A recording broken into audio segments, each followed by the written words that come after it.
SG Consultancy Services. Study MBBS in Russia, Philippines, Uzbekistan.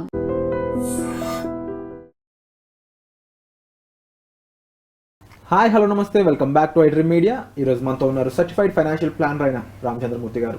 So ఈరోజు మనం market update చూద్దాం. అందుకే ఫోన్ పట్టుకుని కూర్చున్నాను రెడీగా నేను. సో మార్కెట్ అప్డేట్ ఏంటి, ఎందుకు మార్కెట్ ఇలా రియాక్ట్ అవుతుంది, దాంతోపాటు ఇప్పుడు ఇన్వెస్ట్ చేయడం ఎంతవరకు కరెక్ట్, ఇన్వెస్ట్ చేస్తే ఎలాంటి విషయాల్లో, ఎలాంటి ఫండ్స్లో, ఎలాంటి ప్రోడక్ట్లో ఇన్వెస్ట్ చేయాలో కూడా తెలుసుకుందాం. నమస్కారం సార్. నమస్తే అండి. So Nifty 50 minus 120 points to 25,517, Sensex minus 452 points to 83,606, Bank Nifty minus 131 points to 57,312, IT 127 plus to 38,950 దగ్గర ఉన్నాయి. So except IT and small cap మిగిలినవన్నీ కూడా రెడ్లో ఉన్నాయి. దీనికి గల కారణాలు ఏంటి, మరి ఇన్వెస్టర్స్ కాస్త ఇబ్బంది పడే ఛాన్సెస్ అనిపిస్తున్నాయి, వాళ్ళకి ఏం చెప్తారు బ్యాకప్? జస్ట్ ఇదేమి ఇప్పుడు మార్కెట్ ఇవాళ సెన్సెక్స్ కానీ నిఫ్టీ కానీ 130 పాయింట్స్ నిఫ్టీ డౌన్ అయిందండి. దీనికి రీజన్ ఏంటంటే పెద్ద సీరియస్ రీజన్స్ ఏం లేవు, జస్ట్ ప్రాఫిట్ బుకింగ్ అయింది హై లెవెల్స్లో. అయితే ఏంటంటే ఇప్పుడు జూలై ఎక్స్పైరీ, ఇప్పుడు జూన్ ఎక్స్పైరీ అయిపోయింది, ఇప్పుడు జూలై తీసుకుంటే ఈ లాస్ట్ ఎప్పుడు చూసినా కూడా జూన్, జూలై, ఆగస్టు మంచి ట్రెండింగ్, పాజిటివ్ ట్రెండింగ్ మార్కెట్స్ అనమాట. సో ఆగస్ట్, సెప్టెంబర్ వరకు కూడా మార్కెట్ పాజిటివ్గానే ఉంటుంది. ఈ టైంలో ఏంటంటే మనం క్వాలిటీ స్టాక్స్ని మంచి సెలెక్టివ్గా, క్వాలిటీ స్టాక్స్ ఫండమెంటల్గా స్ట్రాంగ్ ఉన్న స్టాక్స్ని ఇన్వెస్ట్ చేస్తే మంచి రిటర్న్స్ వస్తాయి.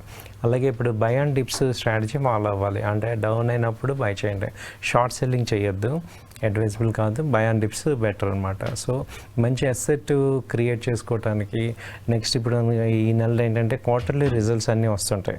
సో ఆ ఇన్ఫర్మేషన్ తీసుకోండి, ఏ రోజు ఏ కంపెనీస్ రిజల్ట్స్ వస్తున్నాయి ఏంటి అనేది ఇన్ఫర్మేషన్ తీసుకొని ఆ కంపెనీస్లో కనుక మంచి రిజల్ట్ వచ్చాక అనాలిసిస్ చేసుకొని నెక్స్ట్ క్వార్టర్ వరకు ఇన్వెస్ట్ చేసుకుంటే మంచి ప్రాఫిట్స్ వచ్చే ఛాన్సెస్ ఉన్నాయి. సో ఇలా చేసుకోవచ్చు. అండ్ యూజువల్లీ మార్కెట్లో ఇన్వెస్ట్ చేద్దాం అనుకున్నప్పుడు ఎక్కువ మంది రీటైలర్స్ ఏం చేస్తూ ఉంటారంటే గ్రీన్ ఉన్నప్పుడు ఇన్వెస్ట్ చేస్తారు, రెడ్ ఉన్నప్పుడు ఆపేస్తూ ఉంటారు. దీన్ని కాస్త ఎక్స్ప్లెయిన్ చేస్తారా? ఇది కరెక్ట్ వే కాదు అనేది ఇన్వెస్టర్లు చెప్పినా కానీ అర్థం చేసుకోవట్లేదు.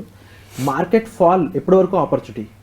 మార్కెట్ ఫాల్ వెళ్తూనే ఉంది, ఇంకా డౌన్ ఫాల్ వస్తుంది అన్నప్పుడు అది ఆపర్చునిటీ కింద ఉంటుందా? మార్కెట్ ఫాల్ని ఎప్పుడు ఆపర్చునిటీగా చూడాలి, ఎప్పుడు రిస్క్గా చూడాలంటారు?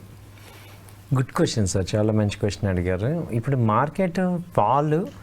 మార్కెట్ని రెండు రకాలుగా చూడాలి. ఫాల్ ఒకటి, కరెక్షన్ ఒకటి. ఫాల్ అనేది ఏమవుతుందంటే నార్మల్ అనమాట. ఇప్పుడు ఒక 500 పాయింట్స్ పెరిగినప్పుడు నార్మల్గా 200 పాయింట్స్ డౌన్ అవటం అనేది ఫాల్. సో అది ఆపర్చునిటీ చూసుకోవాలి. అదే కరెక్షన్ అంటే ఏంటంటే మనకి కరెక్షన్ తెలిసిపోతూ ఉంటుంది. అంటే ఇంటర్నేషనల్గా వేరే వేరే భయంకరమైన పరిస్థితులు రావటం, అలాగే ఇండియాలో డిఫరెంట్ సిచ్యుయేషన్స్ రావటం, అలాంటివన్నీ జరిగి మార్కెట్లు కరెక్షన్ అయినప్పుడు అప్పుడు ఆ రెడ్ని వేరే రకంగా డేంజర్గా తీసుకోవాలి. ఇప్పుడు నార్మల్గా ఏంటంటే వీటిని బై అండ్ డిప్స్ ఇప్పుడు ఉన్న దాన్ని ఏంటంటే ఫాల్ కింద తీసుకోవాలి. ఫాల్ గుర్తుపెట్టుకోవాలి ఏంటంటే ఎప్పుడన్నా మార్కెట్ ర్యాలీ వచ్చాక ఫాల్ వస్తుంది. అంటే ఒక 200-300 పాయింట్స్ డౌన్ అయినప్పుడు అదొక మంచి, ఇప్పుడు సపోజ్ చూసుకుంటే సెక్టర్స్ చూసుకుంటే ఇప్పుడు ఫార్మా, అదే ఇది డిఫెన్స్ సెక్టర్ ఫాల్ అయ్యి మళ్ళీ రైజ్ అవుతుంది. అంటే ఇప్పుడు కొచ్చిన్ తీసుకున్నాం అనుకోండి, 2500 నుంచి 2100 దాకా వచ్చింది. అదేమవుతుందంటే అడ్జస్ట్మెంట్ అయ్యి మళ్ళీ పైకి వెళ్తుంది. అలాంటి స్టాక్స్ని పట్టుకోవాలన్నమాట ఎగ్జాంపుల్ కింద. సో అంటే ఒక్కసారి నాన్ స్టాప్ ర్యాలీ వెళ్ళాక అవి కొంత కరెక్షన్ అయ్యి మళ్ళీ కొంత ఫాల్ అయ్యి మళ్ళీ రివర్స్ అవుతాయి. ఇప్పుడు బిఎస్సీ ఉంది, మొన్నటి దాకా ర్యాలీ వచ్చింది, 3000 దాకా వచ్చింది. ఇప్పుడు మళ్ళీ 26-27 ఆ రేంజ్కి వచ్చింది. 27 ఆ రేంజ్లో మళ్ళీ ఇన్వెస్ట్ చేసుకుంటే అంటే బాగా డౌన్ అయ్యాక మళ్ళీ రివర్స్. మొన్న చూడండి ఇండిగో వచ్చింది, అది ఎంత ఏంటంటే దాదాపు 500 పాయింట్స్ డౌన్ అయ్యి మళ్ళీ అక్కడ బయింగ్ చేయడం వల్ల వాళ్ళు మళ్ళీ రికవర్ వచ్చింది. సో అలా క్వాలిటీ స్టాక్స్ అంటే టాప్ 200 కంపెనీస్లో బాగా పెరిగి డౌన్ అయినప్పుడు మళ్ళీ ఇన్వెస్ట్ చేసుకుంటే మంచి అసెట్ కానీ మంచి రిజల్ట్ రిటర్న్స్ వస్తాయి. Wonderful sir. అండ్ ఈ స్టాక్ మార్కెట్ అనేది ఒక అసెట్ కింద చూస్తే మిగిలిన అసెట్స్లో కూడా చాలా మందికి నాలెడ్జ్ అనేది పెరగడం చాలా అవసరం. ఈ 4 అసెట్స్ వాటి యొక్క ఇంపార్టెన్స్ కాస్త చెప్తారు చిన్నగా? మిగతా అన్ని అసెట్లు ఒక్కసారి రీసెర్చ్ చేస్తే సరిపోతుంది. ఇప్పుడు ల్యాండ్ ఉంది సార్, మనం ఫస్ట్ కొనేటప్పుడే మన దానిలో అడ్వాంటేజ్ ఏంటంటే అందరూ కూడా మనకు జెన్యూన్ ఇన్ఫర్మేషన్ ఇస్తారు. మనం దాని మీద ఒకసారి ఒక 1 మంత్ వర్క్ చేస్తే అయిపోతుంది. అది వన్ టైం రీసెర్చ్. అలాగే గోల్డ్ ఉంది, అది కూడా ఒకసారి కొనేస్తాం, మనకి కావాల్సినప్పుడు ఉంచుకుంటాం. బిజినెస్ చేద్దాం అనుకున్నాం అనుకోండి, దాన్ని కూడా ఒక ప్రాపర్గా ఆలోచించి ఒకసారి ఇన్వెస్ట్ చేసేసాక దాన్ని రెగ్యులర్గా ముందు తీసుకెళ్ళటమే. కానీ వేరే అన్నిటికన్నా ట్రిక్కీ ఏంటంటే స్టాక్ మార్కెట్ ఇన్వెస్ట్మెంట్ అనమాట. దీనికి ఏంటంటే ఎవ్రీ టైం రీసెర్చ్ చేసుకోవాలి, ఎవ్రీ టైం అప్డేట్ అవుతూ ఉండాలి. మన చేతుల్లో లేని ఇంపాక్ట్స్ జరుగుతుంటాయి, వాటిని హ్యాండిల్ చేయటం చేయాలి. చాలామందికి ఏంటంటే నార్మల్గా మన చేతిలో మిగతా అన్నీ కూడా మన చేతిలోనే ఉంటాయి. ఏంటి ఆ యొక్క ఏది ప్రాఫిట్ రావాలా లాస్ రావాలా. వేరే స్టాక్ మార్కెట్ అనేది ఏమవుతుందంటే మన చేతిలో ఉండదు. ఇంటర్నేషనల్ ఈవెంట్స్ కానీ లోకల్ ఈవెంట్స్ పెరిగినా తగ్గినా ఏమవుతుందంటే వాటి యొక్క ఇంపాక్ట్స్ మార్కెట్స్ మీద ఇంపాక్ట్ అవుతాయి, కాబట్టి మన కంట్రోల్లో లేవు. దాన్ని ఫస్ట్ అంటే అన్సర్టనిటీని డైజెస్ట్ చేసుకుని యాక్సెప్ట్ చేసుకోవాలి. కాబట్టి రిస్క్ ఎప్పుడు ఉంది అనేది అర్థం చేసుకొని ఆ రిస్క్ని మేనేజ్ చేయటం, లేకపోతే రిస్క్ని హ్యాండిల్ చేయటం అనేది మనం నేర్చుకోవటం ద్వారా మన స్టాక్ మార్కెట్లో వెల్త్ క్రియేట్ అవుతాయి. ఇప్పుడు వేరే చోటికి ఇక్కడికి మేజర్ డిఫరెన్స్ రిస్క్ హ్యాండ్లింగ్, అది మనం పర్ఫెక్ట్ అవ్వాలి. రీటైలర్స్కి ఏం చెప్తారు సార్? ముఖ్యంగా వాళ్ళు ఫండ్స్ ఎలా అక్యుములేట్ చేసుకోవాలి, అక్యుములేట్ చేసుకున్న ఫస్ట్ ఎలా ఇన్వెస్ట్ చేయాలి, ఇన్వెస్ట్ చేస్తే ఎలాంటి జాగ్రత్తలు తీసుకోవాలి? రీటైల్ ఇన్వెస్టర్స్కి నేను చెప్పేది ఏంటంటే స్టాక్ మార్కెట్లో ఎవరైతే వస్తారో వాళ్ళందరూ ఒక 20 years పీరియడ్ అని పెట్టుకోవాలి. ఏది వాళ్ళు వచ్చాను ఇంట్రాడే చేస్తాము, లేకపోతే ఆప్షన్స్ చేస్తా, ఈక్విటీ చేస్తా, ఇలా కాదు. ఒక 20 ఏళ్ళు నేను ఈ మార్కెట్లో ఉంటాను.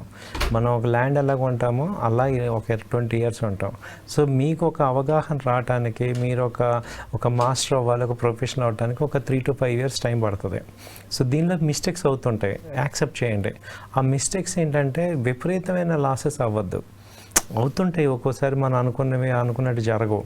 బట్ ఆ మనీ ఏదైతే ఉందో ఆ మనీ స్పెసిఫిక్గా దీనికోసం అంటే సపరేట్గా పెట్టుకోండి. మీ రెగ్యులర్ ఇన్కమ్ని డిస్టర్బ్ చేసుకోవద్దు దీంతో. అలాగే చాలామంది ఏమంటారంటే మేము జాబ్ మానేసి దీనిలోకి వద్దామని ఉంది, ఏం చేయాలి? అలాంటి వాళ్ళు ఏంటంటే ప్రాపర్ ట్రైనింగ్ కావాలి, ప్రాపర్ టెక్నికల్ అనాలిసిస్లో, ఫండమెంటల్ అనాలిసిస్లో స్ట్రాంగ్ అవ్వండి. ఇది మంచి అసెట్ బిల్డ్ చేసే ఛాన్స్ ఉంది, లాంగ్ టర్మ్లో మంచి వెల్త్ క్రియేట్ అవుతుంది.